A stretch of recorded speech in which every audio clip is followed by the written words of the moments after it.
Well, hello, everyone, and welcome back once again to the Oakville Festival of Film and Arts podcast, the Off-Screen Podcast. My name is Ian Tyson. I'm a professional speaker and was honored and thrilled this year at the Oakville Film Festival to host all of the galas and the awards, and now obviously doing these podcast recordings with many of the filmmakers. And it is my thrill today to be able to chat with two of the people involved with the wonderful, wonderful film, It's Just Parkinson's. We have to that side of me, we have Diane Akam, who is the producer and director, and we have John Cullen, who is not only the subject of the documentary, but the executive producer. Welcome to you both. Thank you so much for having us.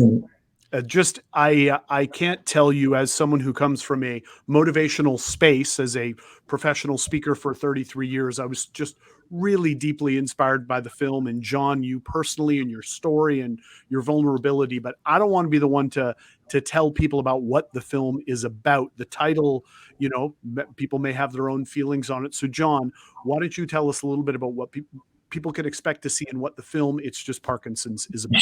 Sure. Thank you very much. First off, thank you for having us today. I really appreciate you taking the time to talk to us. The film is about my journey into and through Parkinson's and how I am dealing with that dilemma, if we can call it that. And it's about my journey and what I'm doing to try to combat this disease and fight it on a daily basis. And I think that's what people will notice is they'll be inspired by the fact that I'm fighting every single day this disease that's incurable.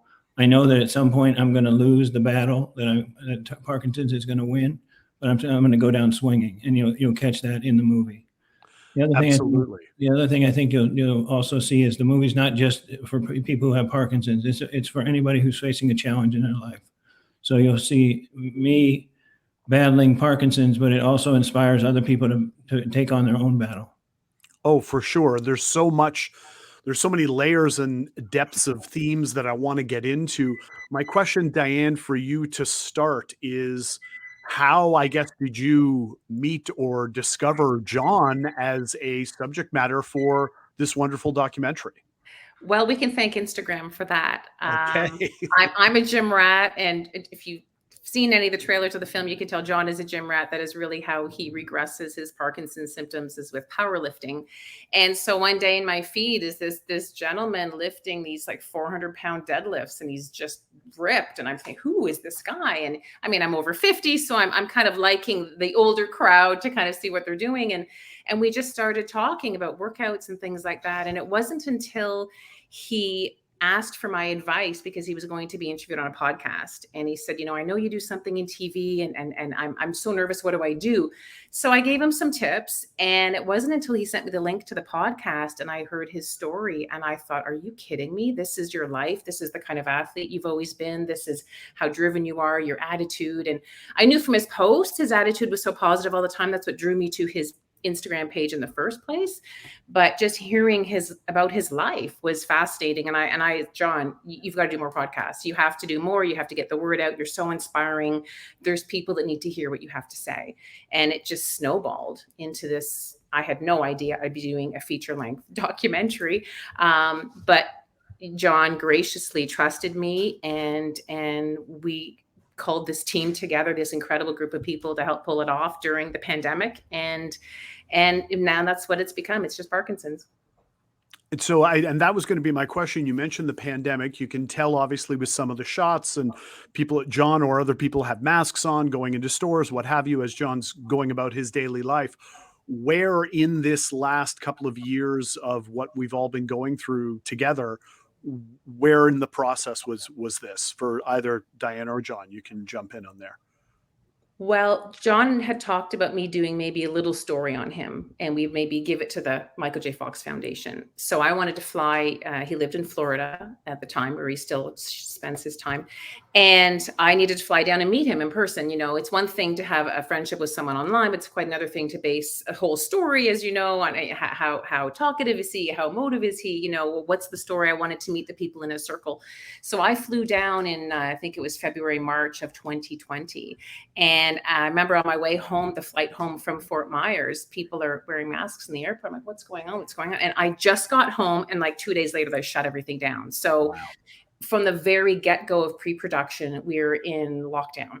And I could do a lot of things in lockdown. And it wasn't until that fall, I think that September, we had our first shoot. And it was interviews and some B-roll at John's home in North Carolina. And we were full lockdown. So it was on Zoom, interviewing on Zoom. And I had to find this DP that I totally trusted in North Carolina. And luckily, TC Webb was the man. He's amazing. And he's an avid cyclist. So he and John hit it off right away. It was important they had a good relationship. So TC was very collaborative. And I'd be on the Zoom call. Okay, TC, pan the camera. Let me see. What does the room look like? Let's find a good background, So it was all this kind of crazy film production.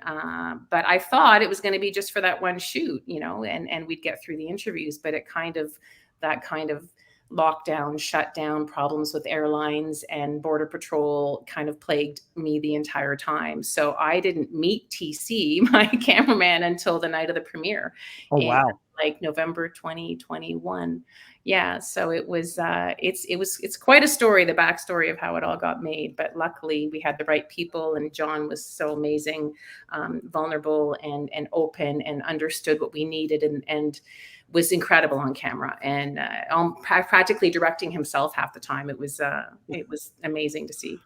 Well, and I must say that given a lot of the themes throughout the film, and John, with you working within these confines that have been, placed upon you, certainly the story of how the film got made is working within those confines too. And just really quickly, because you did mention, Diane, you being a gym rat and seeing John coming up on there. Before you came on, John, I mentioned this to Diane, that after watching the film, man, did I have a good workout right after. Right. I've heard that before. I think it's going to be in my head now. Whenever I'm working out with my best friend, we try and work out a couple of times a week at least, and then I do stuff here on my own. If I'm feeling like I don't want to do it, it's going to be what would John do is going to be in my head. Very inspiring. Now, John, my question to you with talking about the gym and the level of exercise, and maybe you can elaborate for people that haven't seen, which, we don't want to give away the whole farm or anything, but how exercise and the particular exercise you've chosen has been helping you along this journey with Parkinson's. Sure. Great question. First off, I think I just decided I wanted to lift heavy weights because I was progressing through lifting, and I wanted to just do something different. And I really had not done enough studying on my own to figure out that this was going to be beneficial or not beneficial to Parkinson's. But as I started lifting heavy weights, I noticed within a month or so that my symptoms would regress somewhat or stop moving forward right after I was done working out. My speech would be better, my gait would be better, I wouldn't be stumbling around so much. So that was a wonderful surprise to me, and really was an emotional moment when I figured out that was going to be something I could do to battle this disease. How far into the process of starting to do heavy lifting did you were able to make that connection? I'd say it was probably about 5 months or so. Right about the time I lifted that 450 pounds, I figured that was really the high mark in terms of the disease being regressed. Wow. And then your doctors basically told you after the fact that, yeah, it's probably because you're doing this, right? Yes. And then I found out there's a number of studies out there that highlight the fact that progressive resistance training is good for Parkinson's patients. I love that you just got there on your own, though. That's really amazing. My question with that is, and you get into a little bit of your history, and obviously grew up in a military background, growing up in a military family and traveling around. Not that the military was for you. You made that very clear. Yes. That the authority was not necessarily your thing. But do you think the sort of constant backbone of discipline that comes within growing up within the military helps you with your regimen that you're doing in terms of your workouts? Yes, I believe that wholeheartedly. Not only that, my dad was a warrior, and I think, there's that never say die, never give up, never surrender attitude that warriors have. And I think I carry that into my battle every single day. Well, that certainly becomes clear throughout the course of the film. Like, just Absolutely, you've become that warrior. And I did find it interesting too when you were openly talking about the fact that authority's not an issue, but yet with your trainer, with Vince, there is not that he has an authority role, but he's telling you what to do. But I think because of the nature of that brotherly relationship the two of you have, can you maybe speak to your relationship with Vince and the role he's played in all of this? Well, I mean, I think you can see in the movie, it's very, very touching, emotional, bonding relationship. Both of us come from a military background. His dad was a Marine. My dad was a Marine. We had that in common, and we just hit it off. And I feel like Vince is a brother. I mean, really, he feels more like a brother than my brother ever did. And I feel very connected with him, and I'm willing to trust him to tell me what to do to lift heavy weights. Well, and that trust is such a huge issue. And was that hard for you after the diagnosis to have to start to put your trust into more people, whether it's Vince, whether it's Patty, that you needed to trust others to help take care of you? Because you strike me as beforehand a deeply independent person. Yes, that is an exact, very good representation. At the first, I was fighting it on my own. I was doing it all by myself. But as time has gone by, I realized I need to work with people that have Parkinson's, who understand what's going on and can help me get through this process. So I've really opened up and want to speak to as many people who have Parkinson's as possible. And whether I'm helping them and coaching them, or whether I'm working with other organizations, I feel like that's my best and highest use. Well, and that comes across absolutely, like without question. Diane, I know when it comes to the filming of a documentary, and we've certainly even on this podcast, I've talked to another documentary filmmaker who basically got a whole bunch of footage, as we were talking with before with one of the films, who had all this footage that was just kind of shot by someone and then built a story around it. How did the narrative start to take shape with what you were able to film with John? When I flew down to Florida to meet him the first time, I did audio interviews with all the people in his circle, so I could get a sense of like what Angie, his physiotherapist, was going to talk about. And so I knew who the players were. I talked at length to Patty. I talked at length to to Vince, and recorded everything. So when I got home, I transcribed it all, and I kind of fleshed out sort of a plot point script, and then we'd have to do something here. At the time, John had mentioned some interest in DBS surgery, which was a surgery where they put electrodes on your brain, and then you have a power pack, and it really, I think, helps more so with mobility than all the other Parkinson's symptoms. Correct me if I'm wrong, John, but you have control and you can dial it up or down. All of a sudden you're walking normal. And so I thought, wow, this is what we should cover, the before and after of the surgery, and how and your journey through the surgery. And that's in the back of my mind what I thought we were going to go. And then, he changed his mind after some research and wasn't quite ready yet. And so it was kind of like, the more I got to know John and about his background, because now I'm specifically asking things because I had that podcast as reference material. It was just, wow, we could go this direction. We could go this, you could go so many different places.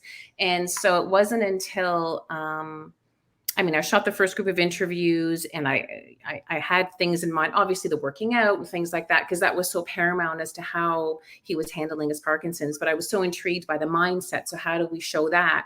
And then when he expressed an interest in, maybe I should try a competition, a powerlifting competition, I was like, that's when I knew that's what the climax was going to be. Whatever happened there, that's what we were going to work towards. So it kind of, you can plan it as much as you want as a documentary filmmaker, but you got to just, go the way the story's going to go, follow the bouncing ball. And what I was most interested in, I was hoping would be what other viewers would be most interested in.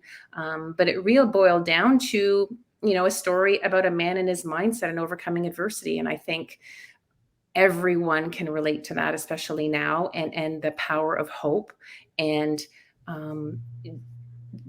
through Instagram now, while we're shooting, of course, John is posting things, letting people know this is happening. And it's unbelievable, this community that he's cultivated on Instagram of people, whether they have Parkinson's or not, or PTSD or whatever, or they're just, have regular struggles like you and I. It's amazing the community, the people that are inspired by him, and now he's, giving them T-shirts and they're having like events and it's amazing. And so you see the power of the positive person, and that's who John is. He's this light that everyone just is drawn to and is fascinated by. And so we just want to touch as many audiences as we can with this film.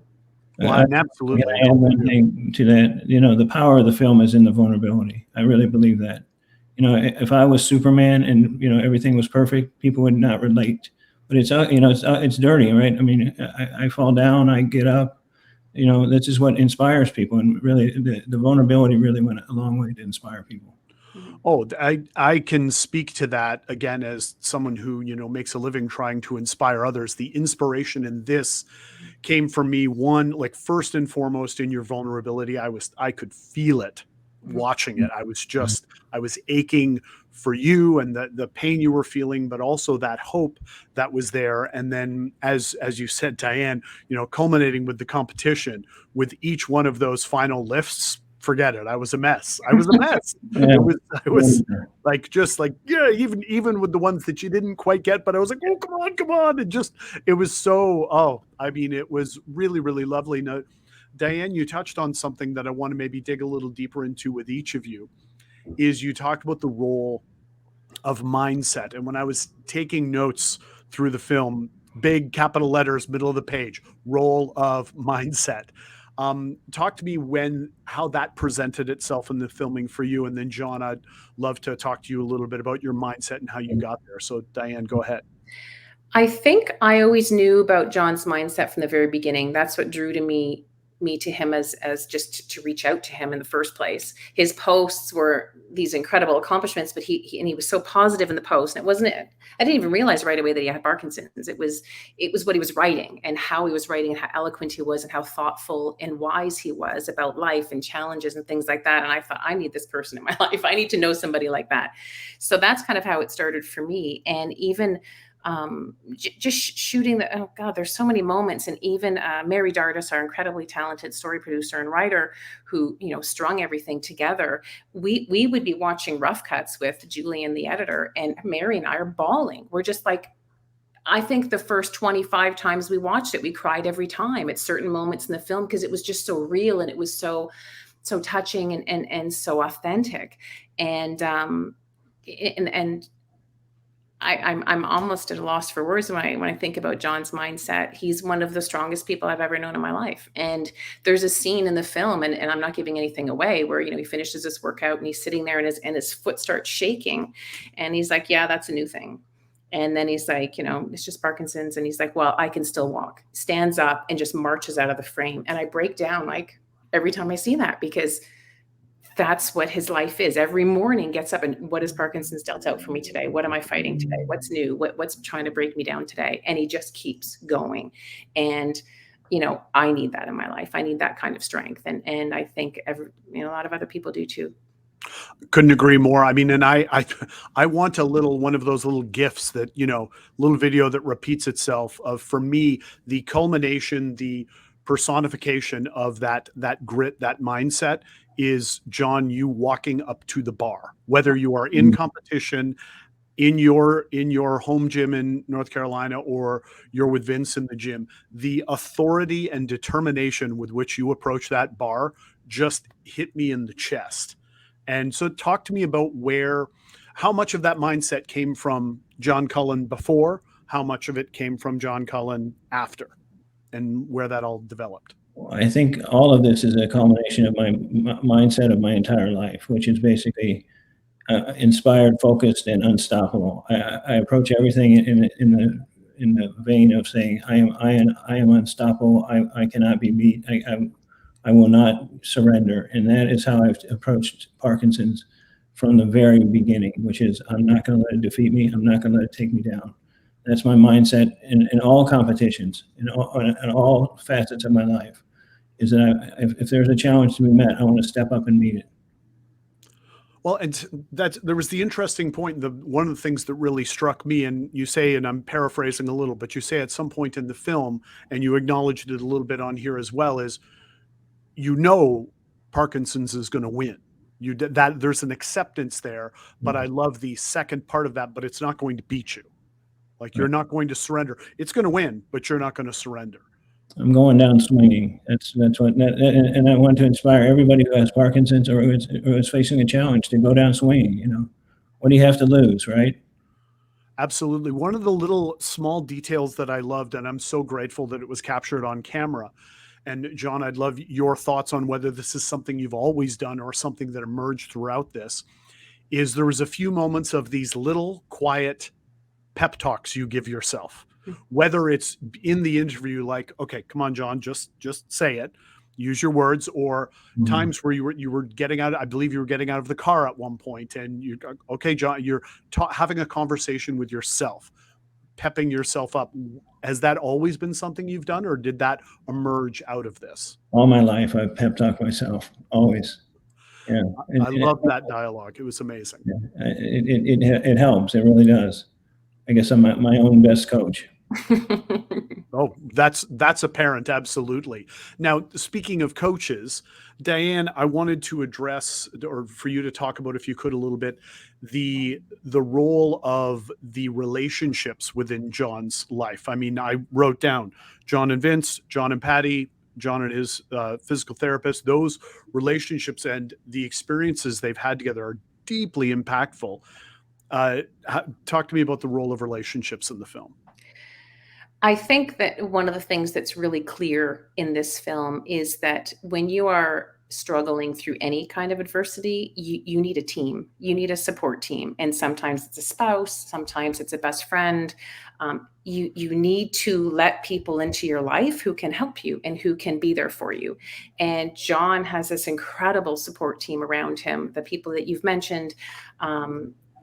And I think one of the reasons that all these people believe so much in him is he's so authentic. And you talk about him being a warrior and unstoppable. And I don't want people to think he's this, straight, this robotic kind of person, because John is also so humble, and he's so giving, and he's so caring and so generous and kind. And so these people, that he gives them as much as they give back to him.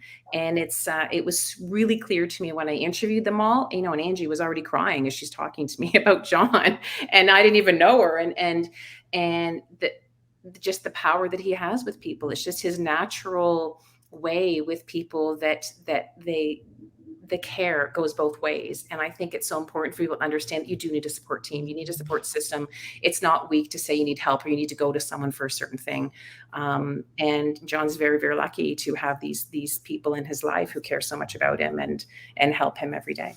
I wake up every day and marvel at the people that are in my life. I do. I'm like, how did that person get here? Well, and as I'm sure they marvel at you, because even something that could be seen as just a B-roll of you living your life, John, but with you in the grocery store, and especially knowing that it was during the pandemic, and it's something that I know I try and be mindful of. You were walking away from the cashier, and you were obviously very polite and wonderful to her, but that said, "Thanks so much for your time today." Like, that was lovely. That was just that's a little moment for me that was so beautiful and speaks to the person you are. Wow, thank you very much. Well, it's so true. And also, just, we were talking about Vince, and I just wanted to say, and Diane can maybe back me up on this, but the scene with the two of you on the beach sitting in your chairs, and that it was March and it was Florida and you were sitting on the beach, and then I got to say, shots fired on Canada there when Vince, Vince says, well, I don't know if that's because of your involvement, Diane. I think because I was stuck at the border, like looking in, going, "Oh, need either let me in." And Vince, little funny one. We very debated on leaving that in or not. She's like, leave it in. Oh, it cracked me up. Editing, it kind of went in and out. It was in and then it was out, and then it came back in. Well, again, in my notes when I was watching the film, I wrote, "Ooh, shots fired." But that's fine. We'll give Vince that one, because he's also just an inspiring and caring character.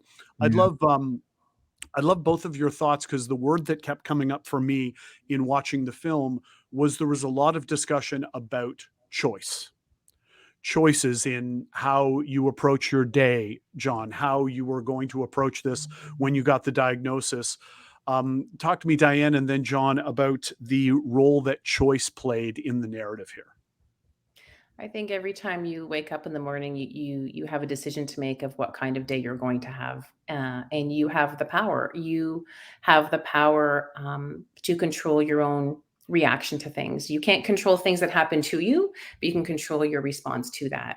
And I think it was just something really important to have in there. I mean, honestly, we were just showing how John is and his morals, his values, his philosophies, how he lives his life. And I just really wanted that to play out. I tried not to, we didn't do like the trick editing or anything or instill any more drama that was already in there because it was all in there already. We tried to keep it pretty straight up with the storytelling and the narrative structure because with his story there, I didn't need to change much. I mean, it was so powerful on its own.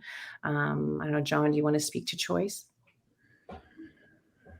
Well, that's a daily thing for me. And I wanted that to come out in the film because I wanted people who are suffering from a challenge, in this particular case, Parkinson's, they have a choice they can make every single day. They can choose to give in or give up or give it all they got, and I think I'm choosing every day to give it all I got every single day. And some days I don't have a lot to give, but I'm still giving what I can. It comes across. Choice is very important to live your life. I mean, even if you don't have a disease or you're not fighting a challenge, just choice in how you live your life. Mm-hmm. Absolutely. I know one of the things I talk to people all the time, it was a statistic I read years ago that the average person makes about 2,000 choices every day, but that we don't think about them because most of them become habits. Mm-hmm. And I love the intention, John, with which you are making every single one of your 2,000 choices. Some of that is forced upon you, certainly, but just the choice in the attitude that you're going to bring to every interaction really, truly comes through in this beautiful film. And I can't thank you enough for that. Well, thank you. I love the film, and there are so many beautiful scenes in it. Our logo is of Atlas carrying the weight of the heavens. And then we went into a powerlifting contest, and I was carrying the weight of the heavens. I mean, very good parallels there. And it was incredibly powerful, and I love it. Where, just as we start to wrap up here, John, maybe to let people know, where are you at in your journey currently, and how you're doing through everything, and as we continue to be in a pandemic still. I'm, this is year 7, I believe, of since I've been diagnosed, and it's been a little more difficult year because I tore my Achilles tendon, which took me out for 10 weeks, took me off my game. I'm just now starting to come back, but I look forward to the comeback. Get something to shoot for. I love it. Now, for both of you, well, Diane, in terms of the film itself and where people, I know you're touring around to festivals right now, but what are your thoughts and plans on how people are going to be able to see It's Just Parkinson's?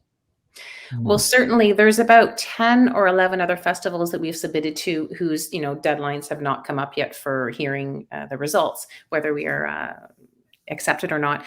There is a sport festival in Italy we just got accepted into, in Sicily. So crossing fingers we can get down there. And I'm not sure whether there's a virtual component for that. We are certainly looking for distribution always, other places to show it. I know John has had tremendous success in offering it to different Parkinson's chapters and just trying to get it out as much as possible to people that will be inspired by it. So I can certainly keep you posted if it is on a streaming service or whatnot. But for the moment, we are continuing the film festival route and showing it locally, even at the state level, wherever John can offer it to different chapters to watch.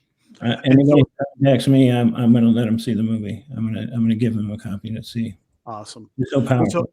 And so if people wanted to follow the journey of the film and where they hopefully will someday be able to see it, how can people find and follow each of you? John, where can we started with talking about your Instagram, so where can people follow you and continue to follow your journey? My Instagram is It's Just Parkinson's. You can follow me there. You can follow me also on my website, itsjustparkinsons.com. Awesome. And Diane, for yourself? Well, honestly, people should go there. I have my own DNAfilms.ca website. I do more corporate broadcast. I'm working on a documentary right now. I'm trying to resurrect something that I shot a number of years ago. Trying to get that going now that I've got my passion flowing again for long form storytelling. So we'll see how that goes. But absolutely, John's Instagram, the film has its own Instagram page at It's Just Parkinson's. So that's probably the best place. And also check out the website. Amazing. Well, I thank you both for your time today. I could talk for another hour with both of you because I just eat up all this. Inspiration is one of the things that I live my life for. So it's just a beautiful and lovely film, and I can't thank you both enough for the gift that it is. Thank you. Thank you very much. Kind. Thank you so much. Well, thank you so much to everyone, and we will see you again next time on the OFFA podcast. Thank you very much.